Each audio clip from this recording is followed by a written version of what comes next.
Tucker Carlson, Nick Fuentes, under fire as the, I guess, scandal or whatever you want to call it, continues to erupt. With this from the Republican Jewish Coalition, Rep. Randy Fine denounces Tucker Carlson as the most dangerous anti-Semite in America. And the first thing you need to know, my opinion on all of this, which is, I don't care at all. I guess I'd be Israel ambivalent. When Tucker Carlson does a show where he's questioning Christian Zionists, I go, When someone comes out and says, well, Tucker's wrong, I go, I don't rightly care all that much about the issue of Israel, whether they get funding or don't. I'm largely opposed to the foreign funding of anything for the most part. But what I will tell you is this. My honest assessment, these pro-Israel influencers are really bad at what they do. And I think there's a simple equation that kind of breaks down why. It is hard to be organically pro-Israel because that is not something you deal with on a daily basis. It is easy to be organically anti-Israel because you're focused on why the United States is funding foreign governments. What I will say is some people, I believe, have Israel derangement syndrome. It could go in either direction, but usually this refers to hatred of Israel, which is irrational. That is to say, you are allowed to rationally hate or criticize Israel. My point is, if you grew up in America and you hear about the United States funding all these foreign governments, you're probably, not necessarily, but you have reason to be like, hey, I don't like this. We need funding for roads, for schools, or whatever it is you think needs funding. Personally, I'm not a fan of the public education system. But right now, the debate isn't even really so much of that. The debate is kind of, but it's largely about platforming. And these people, like Randy Fine, he got a bunch of people to hold up signs say Tucker is not MAGA. And I'm just like, what is wrong with these people? Oh, guys. Okay. I'm sitting here being like, if they're really getting paid $7,000 per post to be pro-Israel, man, imagine what someone who's actually good at this would get paid. Holy crap. Is the pro-Israel side absolutely miserable? Miserable at PR. Come at me, get mad at me, say whatever you want. I'm telling you like it is. Okay? And if you get pissed off, cry about it. Okay? I'm going to say it again. Coming out with Randy Fine and attacking Tucker this way, getting a bunch of people to hold up signs saying Tucker's not MAGA, doesn't work on us, on sane, rational people. This is ridiculous. You want to share what Tucker has said and what Nick Fuentes has said and criticize and condemn them? By all means do so. And Ben Shapiro actually did.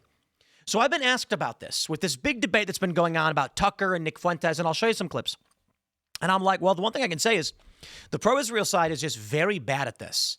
Their posts are often some like righteous indignation that is completely unrelatable to the American person. And they've not properly articulated why I should care about Israel. And I don't. But I was asked about Ben Shapiro, and I said he's probably the best at defending Israel. And the reason why is he's a good debater. It's really simple. If someone comes to you and says, I don't like this thing is bad. You don't immediately just come out and say, well, you're not MAGA, and give some mindless platitude about whether or not they're part of your cult. You first rapport, then offer an alternative. Ben does this. Now, to be fair, I'm not saying Ben is the most effective there could be. He's just better. I give him a net positive score compared to everybody else who's attacking Tucker Carlson. What I'd say is Tucker's allowed to have his own opinions. Nick Fuentes is allowed to have his own opinions. I have argued with substantially worse people than them. And I will tell you what really grinds my gears is that I can have a person sitting in the chair across from me right now advocate for the killing of conservatives, abortion at 9 months, and the hunting down, arrest, and solitary confinement of conservatives. And people are just like, well, that's totally okay. That's absolutely fine. And they don't get this angry. Now, they're angry a little bit, and they'll say, look at these wacko leftists. They're so bad. But the problem I say with these pro-Israel folks on social media is that they act like the worst thing ever argued was criticism of Israel, and they're not showing the same indignation for the substantially worse communists and Marxists that we see in this country. Not all of them. I'm just saying there are a handful of people that I'm watching this go off on X, and I'm like, that is the least sincere thing I have ever seen. But let's talk about it. Now, before we do, my friends, we've got a great sponsor on this segment. Beam Dream. Head over to shopbeam.com/TimPool and pick up your nighttime blend to support better sleep. Beam Dream. I swear by this. I absolutely love it. I've been drinking the pumpkin spice before bed, and I got to tell you, since I started drinking this every night, my sleep has dramatically improved. No joke. It's got magnesium, melatonin, L-theanine, no added sugars, only 15 calories, and I am a huge fan of Beam Dream. Seriously, it's delicious, and I drink it. I legit drink it every night before bed. Ask Seamus Coughlin, because he watched me do it, and I recommend it. You guys go to shopbeam.com/TimPool. They got a big sale now. You want to get in on their Black Friday sale. Shout out to Beam Dream. Thanks for supporting the show and the segment. Let's get back to the news. We've got this from the National Review. Heritage reassigns chief of staff following Tucker Carlson, Nick Fuentes fallout. What basically happened was the Heritage Foundation defended Tucker Carlson, saying they're friends and you shouldn't just cancel Nick. And he's correct. And people got oh so salty about it. Here's a video from the Republican Jewish Coalition where people are holding up signs saying Tucker is not MAGA. Huh? Today, Tucker Carlson is the most dangerous anti-Semite in America. Multiple speakers have talked about the rise of anti-Semitism on the right. But it is not enough to speak in platitudes or generalities about the fight. We must call evil by its name. 5 years ago, if I was talking to my father, who's watching, hi Dad, if I was talking to my father at 8:59 p.m. at night, he would say, Randy, I gotta go. Tucker Carlson's gonna be on. But make no mistake, today, Tucker Carlson is the most dangerous anti-Semite in America. He has chosen to take on the mantle of leader of a modern-day Hitler Youth. To broadcast and feature those who celebrate the Nazis. It's one guy, dude. It was one guy, Nick Fuentes. Those who call for the extermination of Israel, to defend Hamas, to even criticize President Trump for stopping Iran's nuclear ambitions. Okay. Let me tell you this. The efforts to silence political opposition is not because these individuals are wrong. It's because they fear that people will agree with them. You know, George R.R. Martin wrote that famous line for Tyrion Lannister. When you tear out a man's tongue, you are not proving him wrong. You are simply proving you fear what he might say. And that's similar. I say you are not silencing them because they're incorrect. It's because you fear people will agree with them. We have this from Colin Rugg. Randy Fine accuses Tucker of being the most dangerous anti-Semite in America.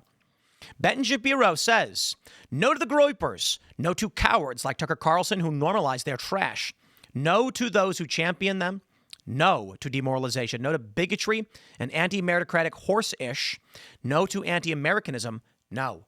And he put out a 41-minute podcast, this morning, 9 a.m., where he highlights several things that Nick Fuentes has said that he thinks are abhorrent, for which, absolutely, Nick has said abhorrent things and has publicly supported Hitler and questioned the Holocaust and said racist things, and indeed.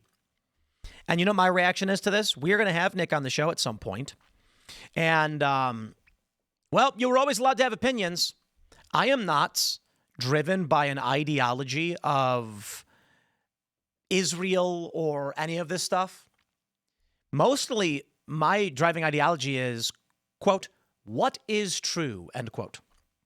And so if somebody is lying about something, then I want to call out those lies and figure out what's actually going on so that we can truly know. In this regard, you end up with Nick Fuentes, who has abhorrent opinions, so saith Ben Shapiro and many others. And personally, I think his opinions are bad. I think I've seen people with very, very bad opinions. And what I would say about Nick is a few things. One, he's a dick. Like, by all means, you can be entertained by him. But he's abrasive is probably a more academic way to describe Nick Fuentes. He could certainly convey his ideas in much, much better ways, which wouldn't have resulted in him getting so heavily banned. I don't think people realize this plays a role, the vitriol. Now, it does seem like Nick is trying to moderate a little bit. He's trying to be a bit more academic as an approach because it's much more effective. When he was younger, he was a bit brash, I suppose. His statements I still find to be largely disagreeable.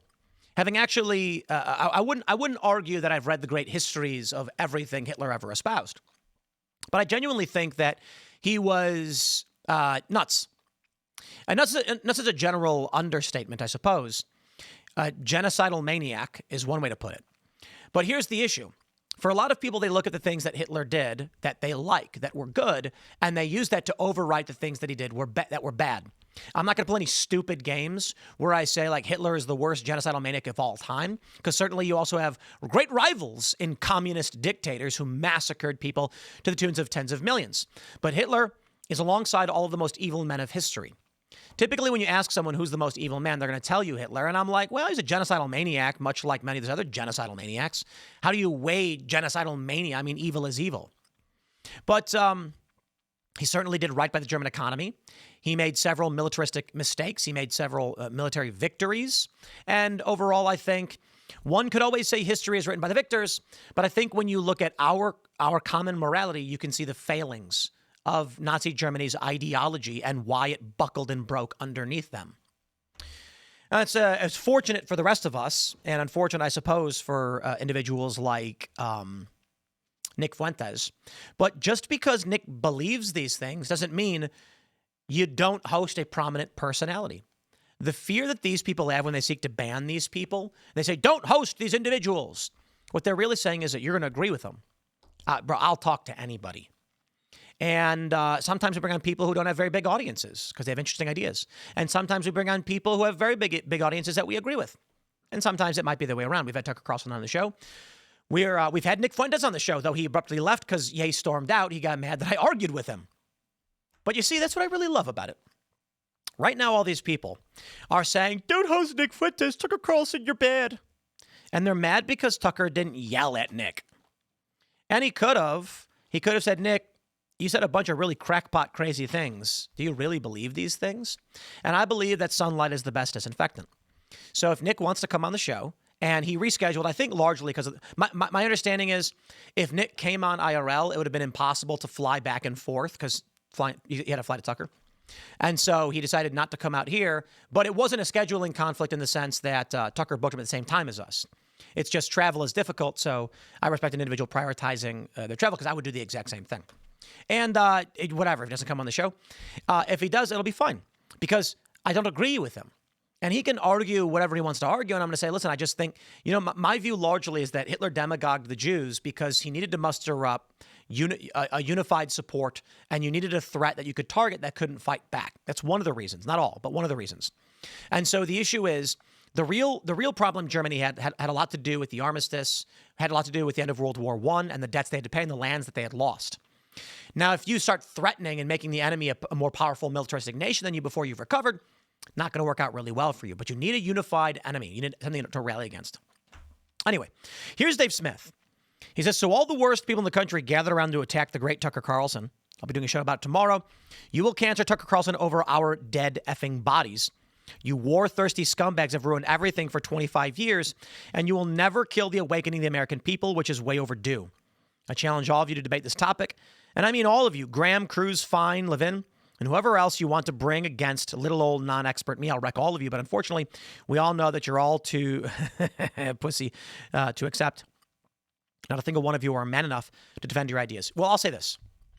I have no problem defending my ideas because morality for a lot of people is just, they don't focus on the logic. There's a great video where Andrew Wilson is arguing with Naima Trout over why hurting someone is bad.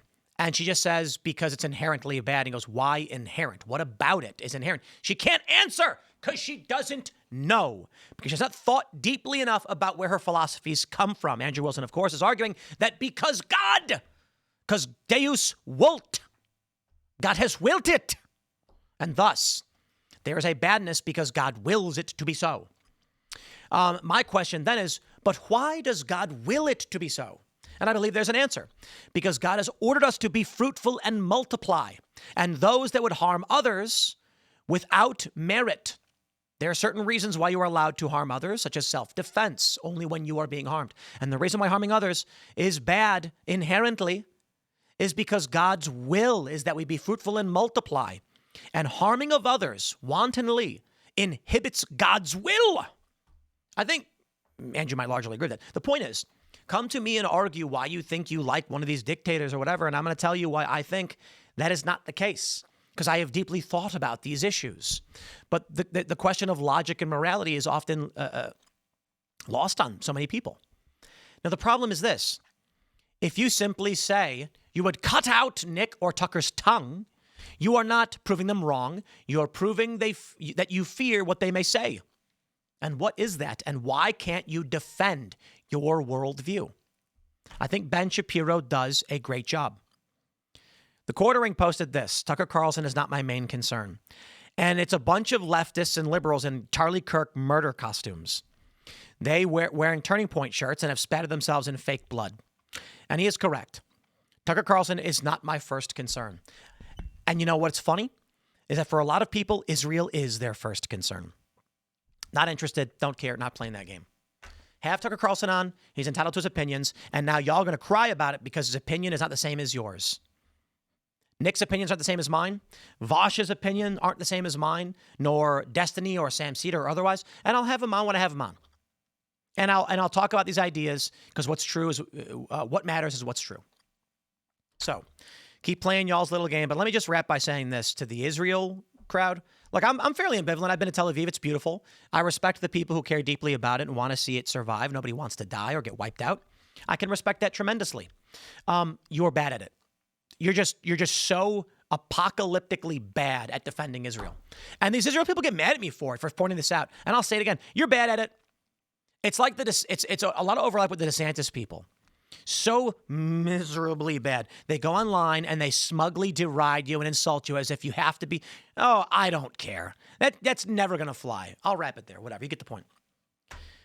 Smash the like button. Share the show with everyone. Stay tuned. We got more to come. Thanks for hanging out. We'll see you all in the next segment.